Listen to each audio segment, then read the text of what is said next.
guys, it's Lisa from twocreatorwebsite.com. Alright, today I want to talk about two big mistakes I think a lot of you guys are making with your websites, and it's preventing you from getting your site off the ground. So the first thing I want to talk about is your topic choice. A lot of you guys are going way too broad on your topic choice. So you're doing things like fitness, you're doing sports, you're doing business, you're doing health. All these broad topics where you don't really know much about who your audience is, and it's difficult to get traffic because you're competing with such broad phrases. So instead of doing fitness, you should be doing Pilates. And instead of doing just Pilates, you may even want to narrow it even more and do something like Pilates for seniors.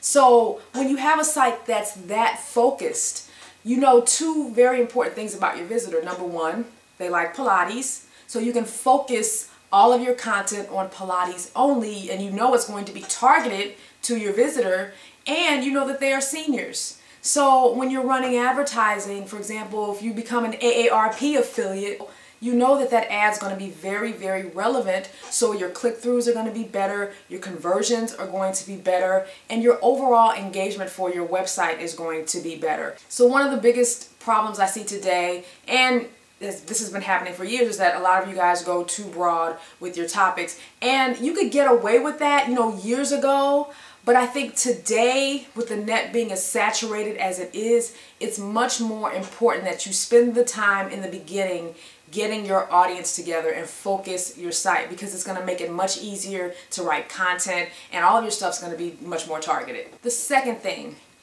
your sites are missing personality. I know not everybody who builds a content affiliate site or whatever type of site that you have thinks that they should have a personal connection to the site. That's not a prerequisite by any means. But for me, I talk about that a lot because that's what's worked for me. If you think about my hair site, my flat stomach site, To Create, I'm always talking about personal experiences and showing you that I use the different things that I talk about, how I use them, what's failed, what's succeeded. And I think that makes for a more engaging site when you have a personal involvement or personal connection to what you're talking about. I'll give you guys an example. There's an acquaintance that I have here was building a site on high blood pressure. It was a content site. And I was looking at the site and I was reading it, and it read like an encyclopedia. You guys have seen these sites, and maybe this is what your site is like. You go to the home page.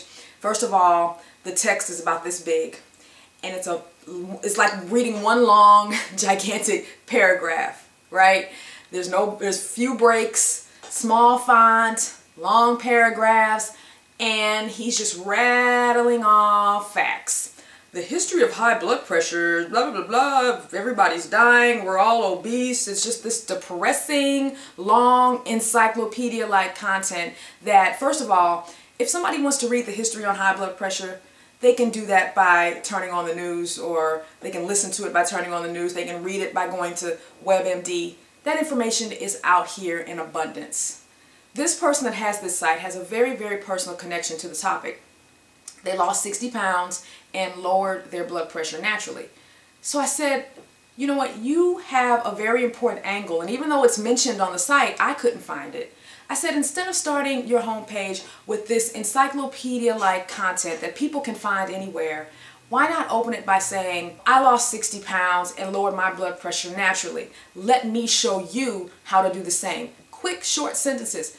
Click them over to a report that gives them 10 easy steps to start. Grab their email address. Engage those people based on your own personal experience. If I'm searching for how to lower my high blood pressure, and I'm faced with two sites, one with the encyclopedia-like content, another that has this personal information of this person who has conquered high blood pressure without medication, I'm going to be more interested in the latter. It's much more engaging when it seems like it's written by a real person and they're telling me up front, forget all the encyclopedia stuff. They're getting right to the point, saying, look, my name is Jim.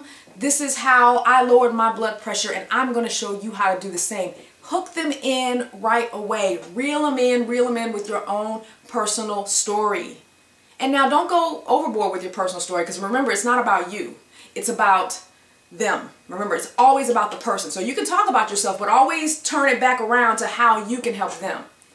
And that's why I just think it's such a huge advantage when you have a personal connection with your story. And I'm definitely finding that out again with my hair site. It's just, you know, people are connecting with me because a lot of them want to do what I did. They want to grow their hair out naturally without having to cut it off. Another point about being personal, I noticed that my AWeber commissions started going up again. And I looked at my, you know, content and my stats and everything, and it's because I've been writing a lot more about email marketing in my blog posts, and I've changed up some of my static content, and I've been showing people, you know, how I'm using AWeber with my WordPress starter tips and all that kind of stuff.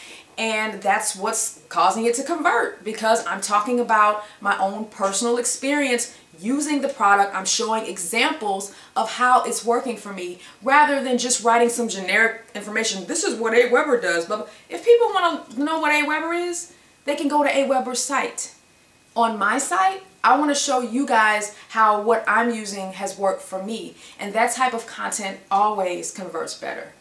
So now I know I've given you guys 2 tips, and I know what some of you guys are going to say. Well, I can give you an example of where this is not the case. Of course, there's always going to be exceptions. There's still going to be people today creating sites on very broad topics, and they're going to be able to find success. Maybe they have a really good angle, or maybe they're really good at video. There's always the exception. And of course, there's also other reasons your sites may not be doing as well. These are not the only 2, but these are 2 common things that I see a lot when I am looking at other people's sites, and even people in my life personally. When I'm looking at their sites, I'm like, either they've gone too broad, or they're not using enough of their own personal information and their own success story or failure stories to tie their audience back in. And I think if you do those 2 things, you will be amazed at how your conversions will improve, how your email list subscribers will improve, how your traffic will improve, and it just makes for a better experience for your visitor. So I hope you guys enjoyed. Thanks for watching, and I'll see you later. Bye.